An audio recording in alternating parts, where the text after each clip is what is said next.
Father, we thank you. Thank you for your word.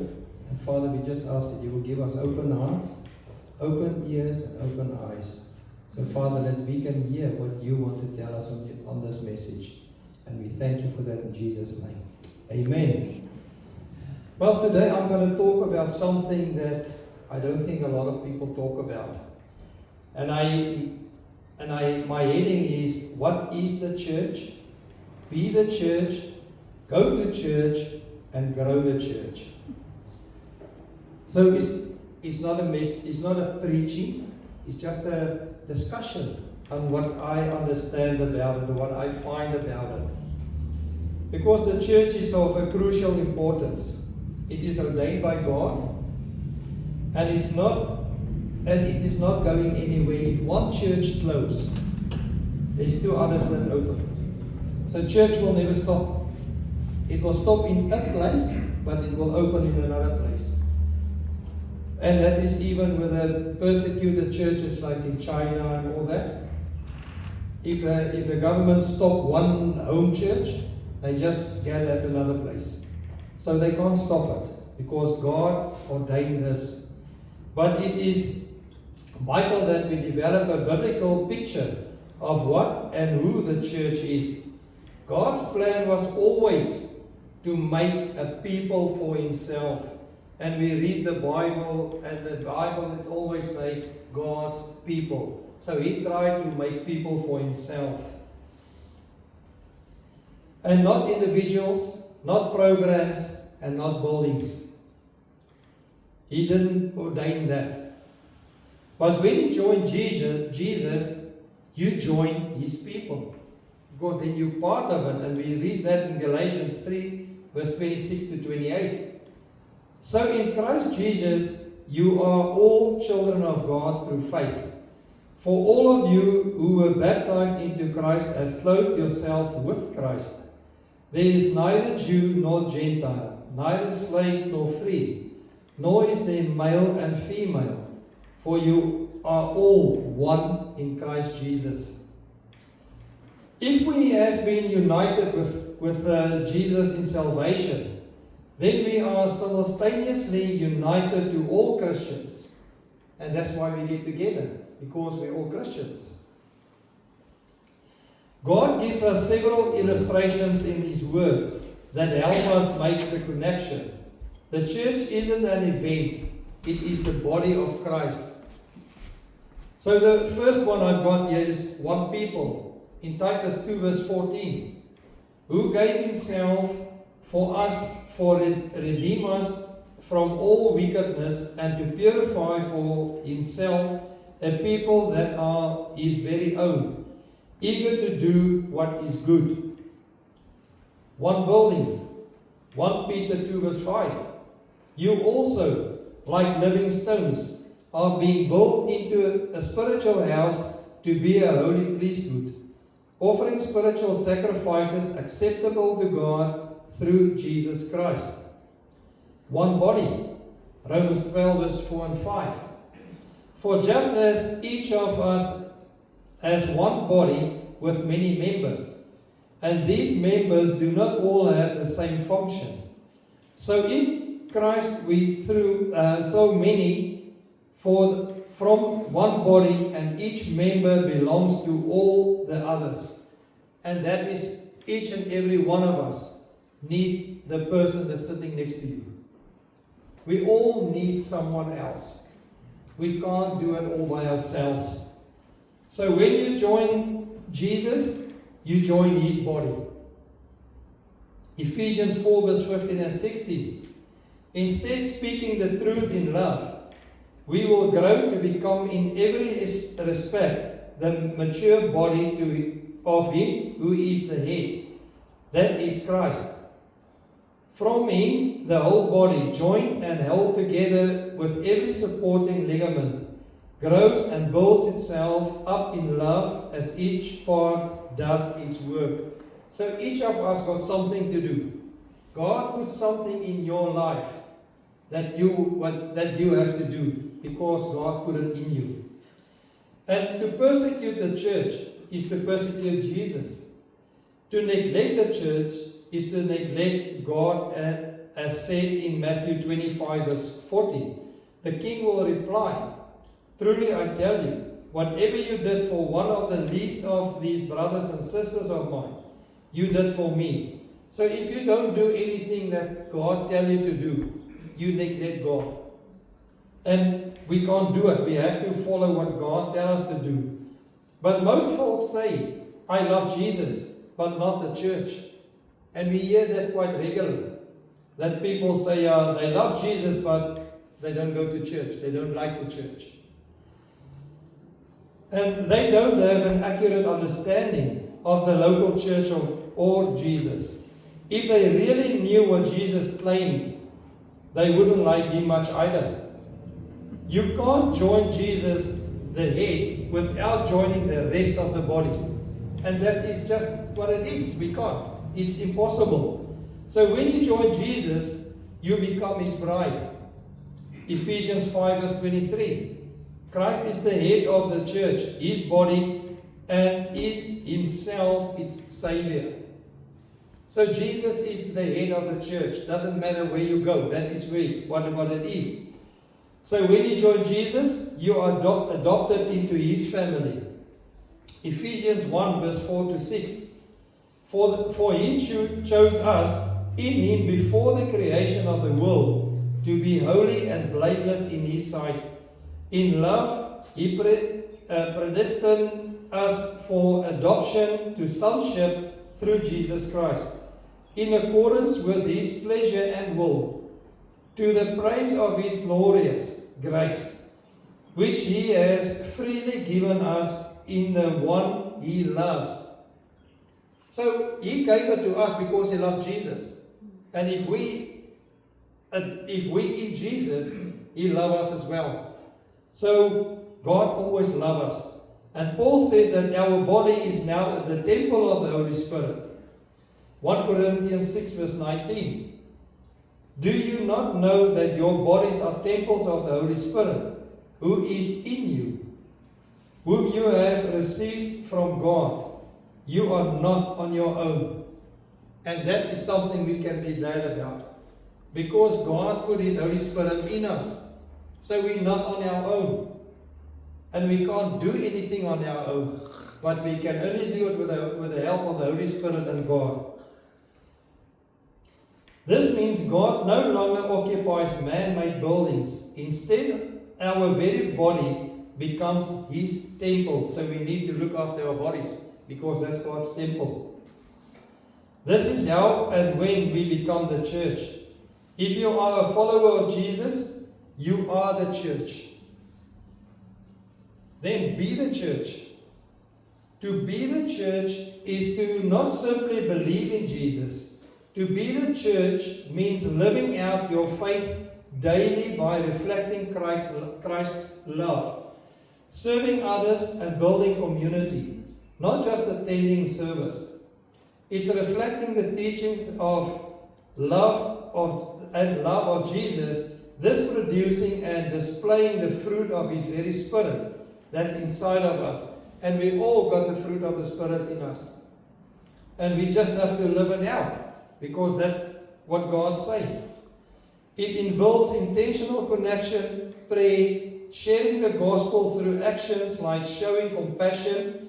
This means everywhere you go, church is in session. So where you go, church is going on.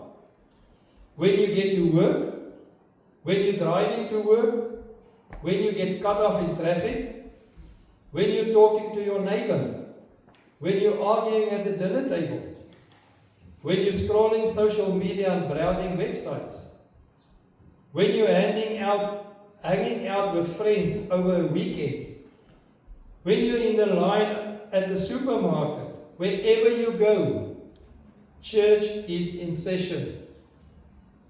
So when you in the supermarket, I'm guilty of this, that I get very frustrated because of the queues that's so long, and they take their time. But church is in session. So let's present Jesus well when we got the church in session. We just have to represent Jesus well. It's all about embodying the body of Christ by loving each other and making disciples in everyday life, transforming your actions into worship. And that's what we need to do. Our actions need to worship God. And that is, then you in the church. Then you are the church. So, next one. Go to church. Not only are we called to be the church, but we are also commanded to gather at church as a church. Because we the church, and now we're in the church. Because we're all together. Hebrews 10 verse 25.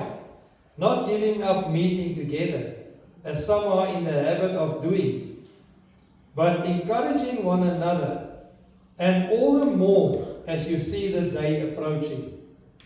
And we know that the coming of Jesus is close. We know it. But we still need to get together. But notice the word habit. Because it says, some are in the habit of doing. Attending church a few times each year is not a habit. Attending church a few times a year is not good enough when we are called to be the church. So, if you don't come to church regular, if you don't go to a church regular, then you not follow God's instructions. Because that's what God says we need to do. So this confirms that saying, I don't have to go to church to be a Christian, is one of the most foolish things you can say as a member of the body of Christ.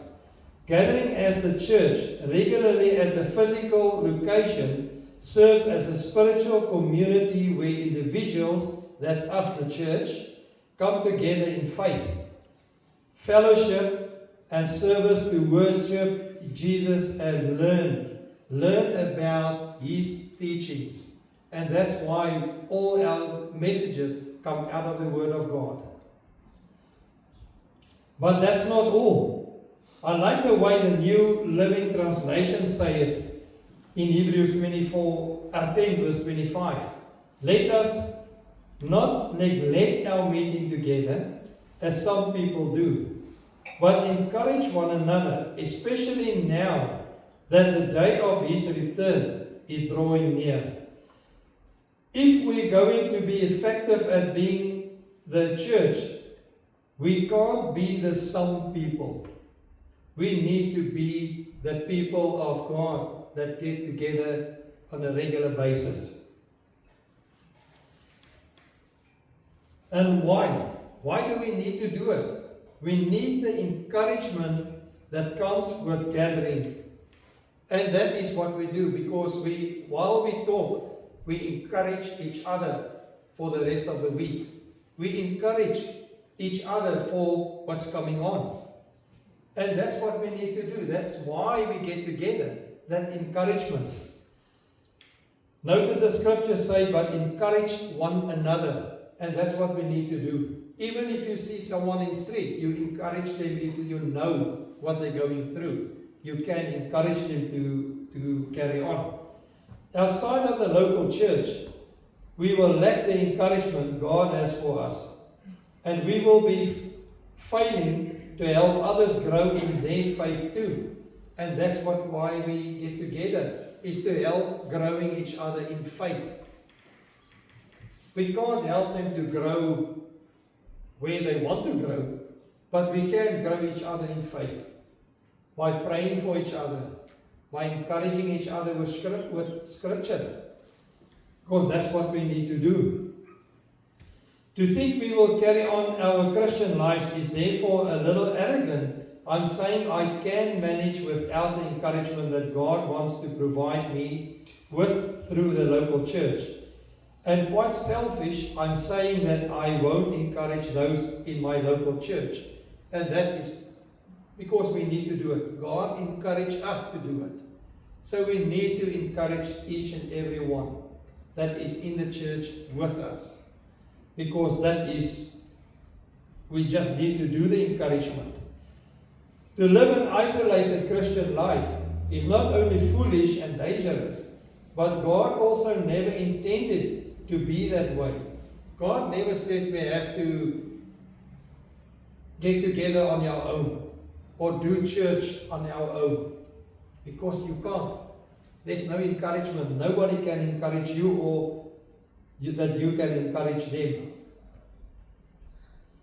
But God also never intended it to be that way, as we are created for community with God and each other. Because we are a community together. When we're in the church, we are a community. One of the main reasons we are commanded to gather is so we can encourage each other. It provides a vital community for encouragement, accountability, and shared prayer, strengthening your relationship with God and others, and offering a tangible way to live out your beliefs. And that's what we need to do. And then grow the church. Did you know church is God's idea? Jesus died so the church could exist. And that's what it is. When Jesus died, the church started. So that's what we need to do. Jesus is the head of it and the one leading it. Because this church is not ours. This is Jesus' church. He's the one that leads it. We only do what He tells us to do. So God chose it to advance His kingdom, and He explained that the gates of hell can't stop it. No, nothing can stop the church. It will always go on. This means to be the church is to accept its mission, so let's grow it. Because we have got that mission that God tells us we have to do. God's mission for His church is to be a beacon of hope, love, and truth in the world. Jesus breaks it down in Mark 16 verse 15 and Matthew 28, 19 and 20. Go into all the world and preach the good news to everyone. Therefore go and make disciples of all the nations, baptizing them in the name of the Father and the Son and the Holy Spirit. Teach these new disciples to obey all the commands I have given you. And be sure of this, I am with you always, even to the end of the age. These two passages are known as the Great Commission, not the Great Suggestion. Because God doesn't suggest us to do it, He's saying we have to do it.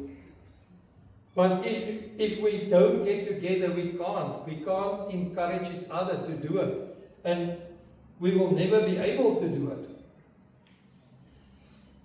And because it's a command, and when we obey it, God's kingdom advances and His church grows larger. Growing the church is important for fulfilling the Great Commission, that is making disciples. Expanding the gospel's reach, renewing believers' faith through deeper discipleship, impacting the community with Christ's love, fostering spiritual virtue as stagnation implies decline, and ensuring the church legacy through new plants. And that we see with every time that there's a new church plant, there's more people believing. So that is growing the church to plant more. Ultimately serving God's purpose for His kingdom. It's seen as a sign of health, reflecting God's work, not just numbers, but focus on spiritual growth and community impact. And that is the thing, numbers doesn't say anything. It's the spiritual growth in a church that's counting. So and that's why we need to get together, because that helps us to grow spiritually bigger than what we should be. But if you're on your own, you will never grow spiritually. Because how you do it on your own, there's nobody to help you. Nobody to encourage you to grow spiritually. And then we notice the final words of Jesus in Matthew 28, verse 20. And teaching them to obey everything I have commanded you. And surely I am with you always to the very end of the age. So we must never forget that God is with us. He put the Holy Spirit in us. So God is with us. Doesn't matter where you are. Doesn't matter what you do. God is with you. He will always be with you. But today Jesus is sitting on God's right hand and praying for us. He intercedes for each and every one of us, that we can run the race and win it and get to the end. So, be the church, go to church, and grow the church. Father, we thank you for today. Thank you for your word. And Father, we just ask that you will lead us, that you will open up our spiritual eyes and ears, that we can see and hear what you tell us. And Father, that you will put the people on our path that we need to get. And we thank you for that in Jesus' name. Amen.